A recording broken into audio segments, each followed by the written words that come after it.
안녕하십니까. 증시각도기 TV에 오신 시청자 여러분과 투자자 여러분 모두 환영합니다. 오늘 저희 증시각도기 TV에서 댓글 신기록을 쓰신 댓글남, 본인은 쓰시지 않았지만 받으신 분이죠. 네, 우리 홍익희 선생님을 다시 한번 모시고 또 즐거운 우리 경제와 금융에 대한 이야기를 나누어 보고자 합니다. 저희는 지난 시간에 1번의 일종의 몰락하는 과정들, 그 과정에서 환율이 어떤 영향을 미쳤는지에 대한 이야기를 많이 했었고요. 그리고 최근에 한국 원화 그리고 중국 위안화의 강세에 대한 이야기를 했었어요.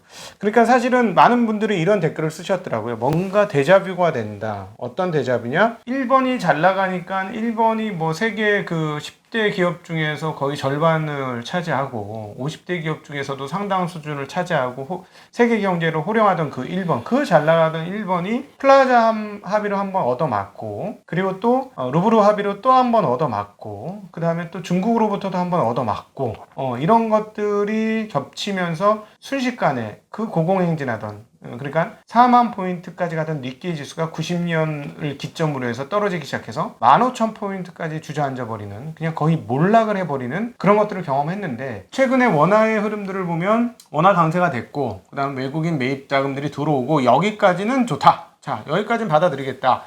근데 또 이 미국 놈들이 또 이 금융 자본의 힘을 가지고 흔들어 가지고 이 기축국이 한국도 이렇게 뒤집어 엎는 거 아닌가 하는 그런 불안함과 두려움들이 좀 있습니다. 그래서 도대체 얘들이 어떤 생각을 하고 있고 앞으로 어떤 행동을 할 건지를 알면, 지피지기면 백전백승이니까요. 백전백승은 아니더라도 백전 한 45승 정도만 하면 좋겠어요. 그래서 미국 애들이 도대체 이렇게 할 수 있는 게 도대체 어디서부터 시작됐는지를 알려고 하니 홍익희 선생님이 다시 필요했습니다. 바로 월가 이야기. 우리 증시각도기 TV의 초대 1번 손님으로 우리 홍익희 선생님을 소개하겠습니다. 어서 오십시오. 예, 반갑습니다. 네. 자, 그러면 우리가 월가, 저희는 사실 저도 공부를 많이 했어요. 이쪽은 공부를 하던 분야고 중앙은행이 어떤지 공부를 했는데, 정말 놀라운 사실은 한국에서 미국의 중앙은행을 다룬 책이 거의 없다는 거. 거의 없습니다. 이거는 근데 일종의 다른 거잖아요. 월가 이야기를 하니까 중앙은행 이야기도 나오고. 제가 아직 다 못 읽어봤습니다만. 예. 근데 저는 알아야 된다고 생각하는데 우리 홍 선생님 입장에서는 왜 그렇게 생각하시는지 궁금한데요. 제가 서비스 산업을 중요하다고 생각하는 건 말씀드렸고요. 서비스 산업 중에서도 사실 금융 산업이 제일 중요하죠. 네. 그러니까 현대 경제를 운영하는 게 이 금융 자본주의이기 때문에 이 금융에 대해서 알아야 우리가 무역도 논할 수 있고 거시경제 흐름도 얘기할 수 있고, 그러니까 어떤 의미에서는 어떤 본질적인 거죠. 네네네네. 그렇죠. 요즘 같은 경우는 뭐 어마무시하죠. 사실은 완전히 이격이 벌어졌잖아요. 금융에 참여하는 사람은 부자로 살 수 있고, 노동만으로 사는 사람은 아무리 열심히 일해도 잘 살기 어려운 이런 문화가 만들어진 거지 않습니까? 네. 그러니까 최근에 원화 강세나 우리 주식시장의 반등이나 이런 거 한번 보더라도 그게 사실은 우리 시장에 국한된 문제가 아니라 그 흐름을 알려면 미국 시장의 어떤 채권서부터 미국의 금리에서부터 훑어봐야 파악이 되는 거거든요. 그러니까 미국에서 1월 10일 날 10년물 국채 때도 10년물 금리가 굉장히 치솟았습니다. 아시다시피 0.9m에서 이제는 잘못하면 1을 넘길 시점이 됐는데, 그렇게 미국 국채 금리가 오르다 보니까, 즉 그 얘기는 미국 국채 가격이 떨어지다 보니까 스마트 머니는 이제는 국채를 위험자산으로 인식하기 시작하고 거기서 발을 빼서 투자처를 옮기는 그러한 양상이 보이거든요. 그게 우리가 흔히 얘기하는 이제 달러 캐리 트레이드죠. 그렇죠. 달러를 갖고 다른 나라로 가서 투자한다. 금리가 더 높거나 수익성이 더 많은 곳으로 옮겨간 행위인데, 게다가 그것뿐만 아니라 연기금이나 펀드나 그 ETF에서도 이제는 채권 비중을 줄이고 주식 비중을 늘리는 이런 것들이 이제 좀 공경연해지면서 그쪽에서부터 채권 비중이 축소되고 주식 비중이 올라가면서 자연스럽게 패시브 자금이 이제는 올해 가장 선방할 거로 예상되는 우리 한국과 중국 쪽에 이제 주식을 담는 이러한 흐름 때문에 우리 쪽으로 달러가 들어와서 우리 원화가 강세가 될 뿐만 아니라 우리 주식시장에서 이제 대형 주서부터 이제 그들이 네. 담기 시작하는 거거든요. 아, 미국의 연기금이나 기금이나 펀드들 이런 데가 그렇게 한다고 보시는 거예요? 그럼요.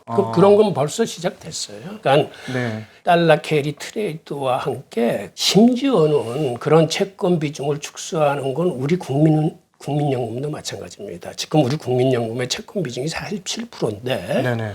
이거를 처음에는 40%까지 낮추겠다고 그랬다가 목표를 2025년에 35%까지 낮추겠다고 그랬어요. 이게 지금 네. 세계적인 어떠한 예. 공통된 현상이에요. 그쪽 펀드나 ETF에서 채권을 축소하다 보니까는 주식 비중은 그만큼 들려야 되고 하니까는 자연스레 해당 국가들의 주식을 이제 더 사모으는 거죠.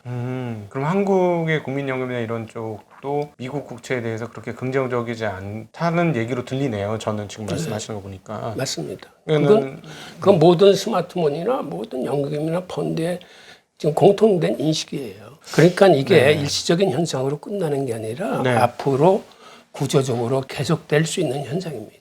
그러니까 이걸 사실 막으려면 미국이 더 이상의 돈을 풀지 않고 이게 긴축으로 돌아서기 전에는 즉 앞으로도 계속해서 재정이나 통화로 유동성이 계속 풀린다라고 생각하고 재료금리가 2023년까지 계속 간다고 생각하면 이러한 거는 앞으로도 계속되는 기조죠. 그러면 달러 기축이 일부 흔들릴 수도 있다라는 말씀으로도 들리거든요. 그렇게까지는 생각지 않습니다만은 그것도 사실은 중요한 포인트의 하나예요. 그 탈레핀 딜레마라는 게 결국 미국 달러가 바깥으로 풀리려면 미국이 무역 적자나 경상 수지 적자를 계속 봐야 되는데 그렇게 돼서 너무 쌍둥이 적자가 커지면은 결국 미국의 신뢰를 훼손할 수 있다라고 보고 그런 과정에서 달러 가치가 많이 하락하고 이번에 웰치 교수가 얘기한 것도 사실은 그런 거거든요. 그러한 경제적인 요인 이외에 미국의 리더십이 붕괴하면서 달러 가치가 같이 붕괴할 수 있다는 얘기거든요. 야, 그러니까 저는 갑자기 옛날 그 거인 폴 볼커 의장이 생각납니다. 그때 70년대 브레튼 우즈 체제 깨고 나서도 달러 가치가 저는 그때 좀 흔들린 거라고 생각하거든요. 갑자기 인플레이션이 미친 듯이 왔고 달러 가치에 대한 의문이 생기면서 그 오일 쇼크가 왔고 오일 가격 몇 배가 올라가는 오일 쇼크가 왔고 거기에 대응하기 위해 폴 볼커가 오더니 갑자기 기준금리를 15%까지 그냥 미친 듯이 올려가지고 도륙을 시켰잖아요. 거의 20%까지 올렸죠. 예, 완전히 도륙을 시킨 그 역사가 있었지 않습니까? 그 미국의 중소형 기업들은 다 죽었잖아요, 그때. 아, 그렇다면 만약 이렇게 가다가 한꺼번에 뒤집어서 충격이 올 수도 있겠다는 생각도 하긴 하고 있어야 되겠네요. 저희 같은 투자자들 입장에서는. 아니 미국이 워낙 강하고 축복받은 나라가 돼서 그렇게 쉽게 무너지지는 않을 거라고 생각하지만 미국의 금리가 계속 오른다면 이거는 미국만의 문제가 아니고 우리 모두의 문제거든요. 그렇죠. 그러니까 미국은 기준금리를 지금 0에서 0.25로 했는데 시중금리는 이제는 1%를 넘으려고 그래요. 그러니까 1%가 넘으면은 문제는 거기서 끝이는 게 아니라 이게 모기지 금리하고 회사채 금리를 같이 건드리기 때문에 그 분야가 위험해지고 미국만 위험해지는 게 아니라 미국의 시중금리는 곧바로 이건 우리나라의 금리이자 중국이나 여타국에도 크게 영향을 미치거든요. 미국의 금리 관리는 사실은 굉장히 중요한데 지금 연준이 제가 보기에 실수한 거는 앞으로 3년 동안 제로금리로 가겠다고 그러는 건 좀 무리수를 둔 것 같아요. 왜 그러냐면 시중금리하고 격차가 그렇게 벌어지면은 이 괴리를 어떻게든지 메꿔야 되는데 기준금리를 제로금리로 놔두고 이거를 누르려면은 굉장히 많은 돈이 풀려야 돼. 그러니까 시중에서 국채를 계속 사줘야 돼. 지금도 월 800억 달러 사주는데도 이렇게 치솟기 때문에 최근에 연준 관계자가 얘기한 게 앞으로는 조금 더 사주는 걸 검토하겠다고 그러는데 그런 뉘앙스로 얘기를 했는데 클라라나 연준 부의장이 얘기했죠. 그런데 그게 연준으로서는 사실은 지금은 실탄을 아껴야 될 시점입니다. 왜 그러냐면 그거 위에도 더 급한 문제들이 많거든요.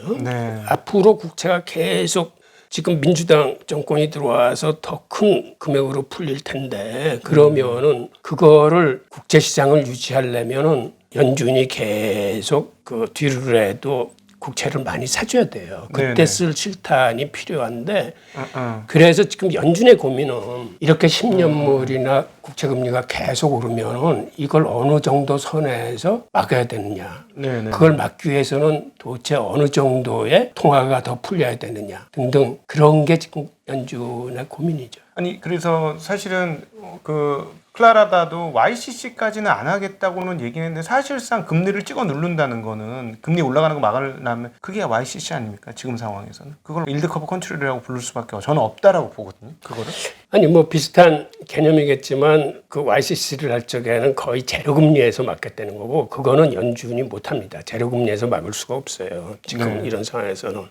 그러니까 연준이 10년물을 1%에서 막을 건지 1.5%에서 막을 건지 나름대로 그 고민이 있을 텐데 일단은 기준금리가 제로하고 0.2% 사이기 때문에 너무 간격이 커도 안 돼. 그러니까 어느 시점에서는 국채를 더 사들이기 시작할 텐데 그러면은 시중의 유동성이 늘어나면서 인플레이션 압력도 강해지고 지금 그러한 양적 완화에 대한 반성이 나온 게 결국은 그렇게 해서 자산 시장을 떠받치면은 그건 또 있는 사람들만 지원하는 거고 실제로 가장 중요한 미국의 저소득층에 대한 지원은 안 되는 거기 때문에 지금 통화 정책은 더 이상 양적 완화를 써서 안 된다는 게 사실은 컨센서스거든요. 그래서 재정을 요구하는 이유는 재정은 사실은 반 이상이 저소득층에 대한 직접 지원으로 들어가기 때문에 그래서 하부 구조가 붕괴되는 걸 막아야 된다라는 의미인데 통화 정책은 사실은 임시 방편인 거죠. 상황이 이런.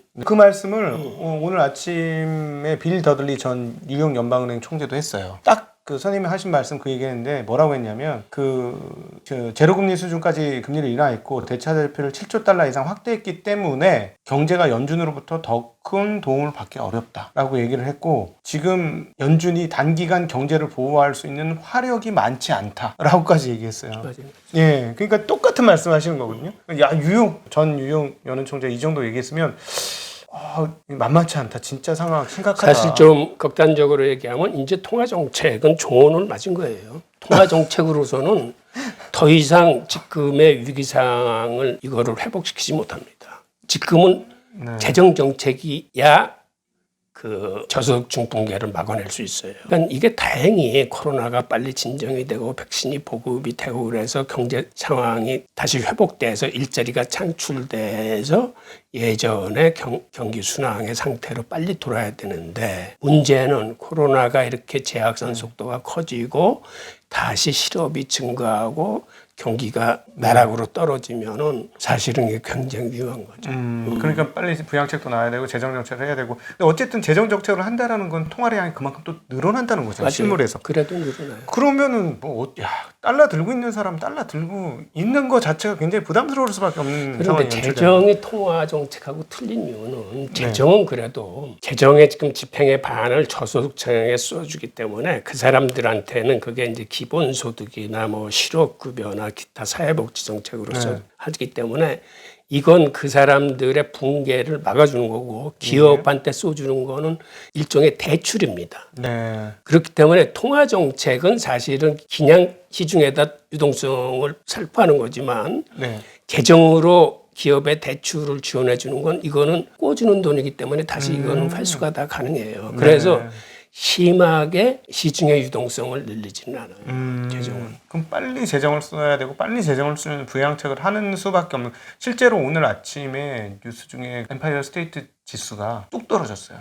12를 예상했는데 6으로 떨어졌어요. 그러니까 벌써? 이런 생각이 들 정도로 지금 심각하게 문제가 있는 것 같아요. 그러나 어쨌든 그러면은 미국에는 미안한 얘기지만 한국 자본시장은 별반 문제 없겠네요. 그렇죠. 미국이 지금 이러한 방향으로 가는 한 중국하고 한국으로는 자본이 들어올 수밖에 없죠. 네, 그럴 수밖에 없고 지금 진짜 11월 들어서 거의 하루도 빼지 않고 맞아요. 거래소 기준으로 맨날 돈이 들어오고 있습니다. 지금 10월 달, 11월 달에서 거의 6조 2천억 달러니까는 60억 달러가 들어왔거든요. 이 증권과 채권 쪽으로. 대단한 거예요. 그러니까 우리가 지금 경상 쪽으로 들어오는 게 한 80억 달러 되는데 여기에다가 지금 이 금융계정 쪽으로 60억 달러 들어왔으니까 이게 벌써 140억 달러인데 이런 게 일시적 현상이 아니고 앞으로도 이러한 기조가 계속될 거라고 생각하면 앞으로도 그 원화 감세 압력은 지속적으로 늘어나고, 즉 그거는 우리 주식시장이나 채권시장으로 많이 그렇죠. 돈이 들어온다는 얘기니까 네. 사실은 투자자들의 입장에서는 한국물 투자자들 입장에서는 예. 네. 어떤 괜찮죠? 의미에서는 이제 제대로 우리 증시가 평가받을 수 있는 네. 이러한 되는 거죠. 네, 삼천 가스사. 네. 게다가 또 하나는 IMF나 OECD가 올해 세계 경제 전망에서 선진국에서는 한국, 개도국에서는 중국을 가장 최상위 랭크에 놓지 않았습니까? 네, 네. 이 얘기는 앞으로 결국 우리 증시가 선진국 지수에 편입될 수 있는 이런 우호적인 환경을 만드는 거거든요. 네, 그래서 그렇죠. 멀리 본다면, 네. 멀리 본다면은 우리 증시는 괜찮죠. 네, 그래 MSCI 선진국 지수도 자연스럽게 편입되는 거. 그렇다면 그쪽 자금들이 더 들어오니까 그 인덱스형 자금들이 들어오면 사실은 큰 자금들이 들어오는 거니까 그것도 굉장히 긍정적이다 이렇게 볼 수 있겠네요. 지금까지 지금 월가 이야기 들으려고 하다가 현재 증시 상황들과 연관된 미국의 자본 상황들, 그다음 부양책 상황들, 재정 상황들, 그리고 또 달러 캐리 트레이드가 어떻게 될까를 알아보았습니다. 자, 요 다음에 곧장 월가 이야기 나눠보도록 하겠습니다.